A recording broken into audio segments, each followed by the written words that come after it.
Salut à toi, j'espère que tu vas bien. Aujourd'hui, je vais te présenter dans cette vidéo ma liste de courses pour la semaine avec, forcément, j'ai déjà des recettes préparées, qui sont déjà notées.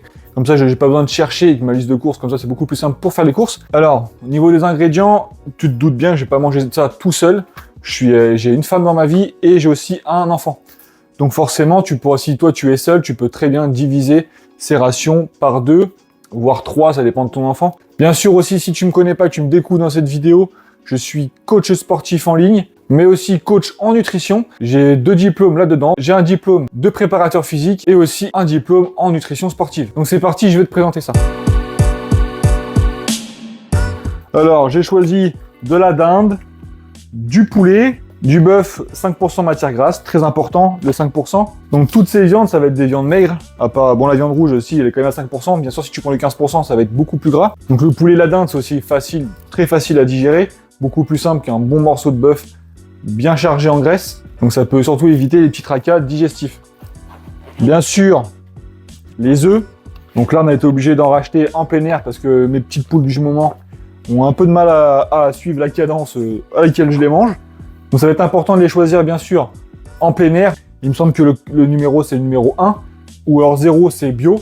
Et alors si tu peux être carrément comme moi, avoir un petit poulailler, tu peux mettre dans ta petite cour, c'est parfait. Et surtout les œufs bien sûr, c'est l'incontournable. Hein. Tu peux faire plein de recettes avec ça, tu peux les manger au petit-déj, tu peux te faire des petites omelettes un peu rapides le soir, tu peux en faire un œuf dur que tu pourras plus facilement emporter pour une petite collation pendant ta matinée ou ton après-midi. Et surtout, c'est une très très bonne source de protéines. Ça va être aussi des bonnes graisses, donc oublie l'idée reçue du oui, mais le jaune d'œuf c'est hyper gras.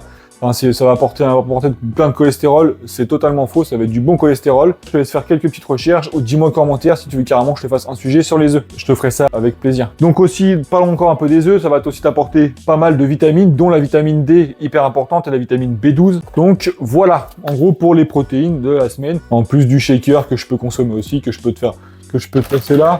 Alors je suis pas sponsorisé, c'est juste que il y avait une promotion dessus et je voulais repasser un petit pot protéines vegan. Je vais retester ça.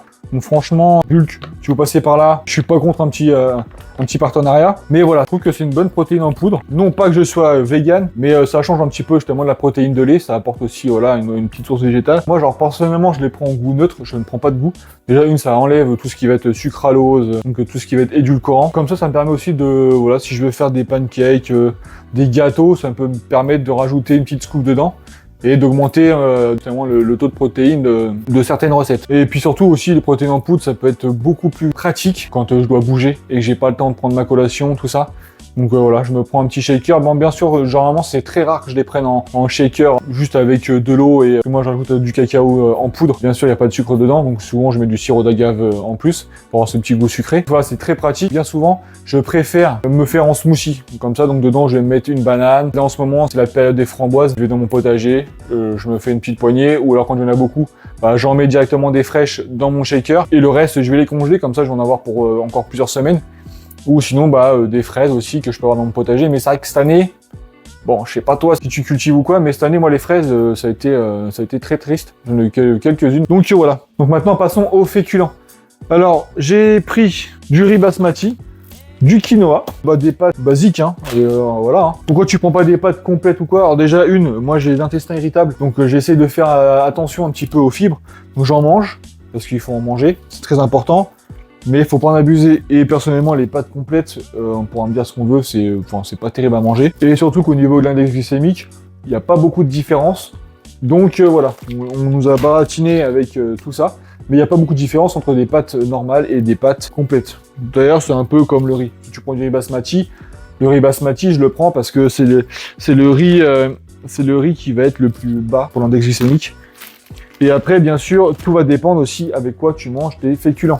Surtout tout ce qui va être riz et pâtes. Et bien sûr, si tu les manges comme ça, avec juste de la viande, et il n'y a pas de corps gras, ni d'autres fibres, ni d'autres légumes à côté, bien sûr, ta glycémie va monter plus que si tu incorpores des légumes avec, et un peu de graisse et des protéines. J'ai aussi un filet de pommes de terre, et là, ça va être derrière, mais je te montre là, et de la patate douce. Donc voilà, donc un peu tous mes féculents. Pour les légumes, courgettes, bon ça c'est la courgette du jardin, elle est un peu énorme, enfin bon voilà. J'ai pris 2 petites carottes. J'ai du brocoli là, sont encore dans le sachet, tu vois, j'ai des petits brocolis. Alors ça, c'est pareil, quand tu as l'intestin irritable ou ça, il faut doser un petit peu, faut pas que tu sois en période de crise inflammatoire. Et de la salade verte, hein. Donc là, j'ai pris des jeunes pousses en sachet, parce que les salades n'étaient pas très belles, fraîches, et j'en ai pas dans le potager en ce moment. Elles sont encore petites. Les carottes, c'est une bonne source de bêta-carotène, hein. Donc ça, c'est très très bien pour la santé des yeux, de la peau, tout ça, enfin voilà. J'ai aussi des haricots verts, que je prends aussi des épinards, que je prends bien sûr en surgelé, tout simplement parce que c'est pas trop cher. C'est meilleur qu'en boîte, parce que quand ils sont frais, ils gardent tous leurs nutriments directement, parce que bien souvent, tout ce qui va être légumes et fruits congelés, ils vont être récoltés, donc tout de suite passer en congélation. Donc tous les nutriments restent, contrairement aux frais que tu vas retrouver directement dans les supermarchés. Et oui, parce que dans les supermarchés, les légumes et tout ça, ils sont frais, mais ils ont, avec le temps de transport de tout, enfin, tu m'as compris, ils perdent des nutriments. Donc limite, des fois, c'est même mieux de prendre du surgelé. Donc voilà. Pour les fruits, moi j'aime bien la banane, parce que c'est assez doux au niveau de digestion, au niveau d'intestin. C'est super intéressant, en plus d'apporter plein de minéraux tels que le magnésium, potassium. J'ai pas racheté de pommes, il m'en reste 2 qui sont un peu moyennes, mais voilà. Ça, j'en mange pas trop, comme j'ai l'intestin irritable, je le répète. Ça peut être des fibres assez agressives, surtout si tu gardes la peau, tu l'emmènes avec toi. T'as pas de quoi l'éplucher, donc t'es obligé de manger la peau, et c'est là que des fois ça peut me causer des problèmes de digestion. Donc voilà, c'est rare, enfin j'en mange, mais je limite un petit peu. Du côté des produits laitiers, voilà, hein, fromage blanc, 0%, important. Ou alors tu peux aussi prendre des yaourts nature. Ça m'arrive aussi, je varie un petit peu entre fromage blanc et yaourt nature. Donc c'est super intéressant pour le petit-déj. Même des fois en petite collation, tu vois, c'est super intéressant. Plus de t'apporter, par exemple pour les yaourts nature, du calcium et surtout des probiotiques. Ça c'est super intéressant pour ta flore intestinale. Donc là le fromage, j'en ai pas acheté, j'ai été chercher vite fait dans le frigo. Parce que ma petite maman, bien gentille, elle est revenue de vacances. Et donc elle m'a ramené de la tome directement de là-bas. Alors je sais même plus c'est quoi comme tome. C'est la tome du berger. Sûrement un producteur de là où elle était en vacances.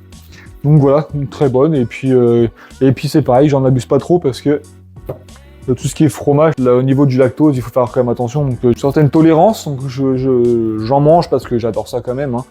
Surtout que je suis normand, on croirait bien que le fromage, ça c'est depuis tout petit, on est dedans. D'ailleurs je suis un peu dégoûté parce que le camembert, au niveau digestion, c'est un peu compliqué, et ouais, là, par contre ça c'est mon fromage que j'adore, donc à des fois je fais des petites entorses et je me dis tant pis, je vais avoir des problèmes de digestion et je me régale à des fois, surtout en repas de famille. Donc voilà pour ça. Je suis en train de penser au petit-déj. Parce que donc voilà, ça va être des flocons d'avoine, le petit-déj. Que je consomme non pas avec des laits, des boissons végétales comme on dit maintenant, parce que je trouve ça pas terrible. Je suis tellement habitué au lait depuis tout petit. Maintenant, je prends du lait, mais je prends du lait sans lactose. Et ça se passe très bien niveau digestion. Alors bien sûr, au niveau des calories, c'est compté quand même dans mes calories. Donc ça, il faut quand même y penser. Donc pour les condiments, j'utilise de l'huile d'olive. Alors, normalement, je prends une autre marque. Extraite à froid, ça c'est très important, c'est d'être extrait à froid. Donc ça, c'est une bonne source d'oméga 3 et ça tient bien la cuisson. Donc là, j'en ai pas racheté parce que j'en avais encore. Hein. De l'huile de colza, aussi très riche en oméga 3, très intéressant. Par contre, ça éviter de mettre à la cuisson. Préfère plutôt là. Donc ça, je m'en sers plus un petit peu pour une petite vinaigrette, tout ça pour la salade. Quand je dois cuisiner en sauce, parce que là, je peux le sortir ou pas, c'est dans le frigo. J'ai oublié de le sortir. Mais pour les sauces, quand je dois faire des sauces un peu à la crème, tout ça, je ne prends pas de la crème entière. Je prends de la crème, à 4% de matière grasse. Donc il y a encore un peu de gras, mais au moins ça fait une petite sauce quand même. Alors bien sûr, ces sauces-là, forcément, elles sont pas entières. Donc pour la cuisson, faut pas trop les faire cuire, sinon il reste plus que de la flotte. Hein. Donc voilà, tout ce que je t'ai montré là, c'est vraiment pour les repas, surtout du midi et du soir. Donc là, je t'ai présenté les petits flocons d'avoine, fromage blanc, tout ça. Mais sinon, ouais, parce que c'était dans les courses ou quoi, et donc j'ai dit bon, je vais le mettre aussi dans les sources aussi de glucides. Et puis voilà. Ah, j'ai oublié de te parler aussi justement de la pomme de terre. Oui, la pomme de terre, ça fait monter la glycémie, etc., etc. C'est plus intéressant que les pâtes et le riz. Donc voilà, c'est une très bonne source de glucides. Ça a été causé à tort aussi, un peu comme les œufs pendant des années. Oui, les pommes de terre, ça fait grossir et tout. Non, c'est principalement avec quoi tu les manges et surtout comment tu les fais cuire. Si tu les manges à la vapeur, il n'y a pas de problème. Si tu les fais cuire au four, c'est pareil. Si tu as un air fryer, c'est très bien aussi. Tu pourras très bien, comme moi je suis un gourmand de frites, ça te permet de te faire des petites frites tranquillement, sans que ça soit cuit dans de la friture. Donc un petit peu d'huile d'olive par-dessus, un peu d'épices, et c'est parti, tu te régales avec des frites. Tout ce qui va être épices, donc là j'ai sel, poivre. Donc le sel, c'est du sel d'Himalaya. Le poivre, bon c'est du poivre gris normal, hein. Et après, j'ai toutes mes épices qui vont être là. Paprika fumé. Tu vois, quand je fais des frites, j'ai du mélange frites paprika. Franchement, ça c'est excellent. Et après, j'ai gingembre, un peu comme tout le monde en fait, hein. Du curry. Au niveau des épices, on n'est pas trop mal. Donc voilà un peu tout ce qu'il nous faut pour avoir une semaine bien remplie au niveau des repas. On s'assure d'avoir des repas équilibrés et surtout adaptés aussi pour nous et notre enfant. Et surtout garder aussi un budget assez fixe par semaine. Donc j'espère que ça va te donner des bonnes idées pour tes prochaines courses. N'hésite pas à me dire en commentaire ce que toi aussi tu achètes dans ta liste de courses par semaine et ton budget, ça peut être hyper intéressant. Je sais qu'on a un budget d'à peu près 100-120 € par semaine. Donc voilà, dis-moi en commentaire un petit peu justement ce que toi tu te fais comme liste de courses par semaine et ton budget par semaine. Alors après bien sûr, combien aussi tu es dans ta famille, parce que forcément entre une personne et une famille de 3, 4, 5 personnes, le budget forcément va être différent et la liste de courses peut aussi quand même pas mal varier.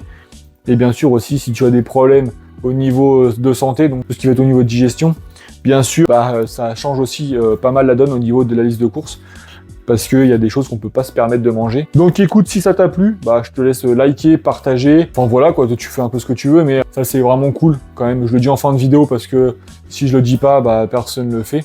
Et bien sûr, il faut le faire, mais on va dire que c'est un peu la partie chiante de la vidéo.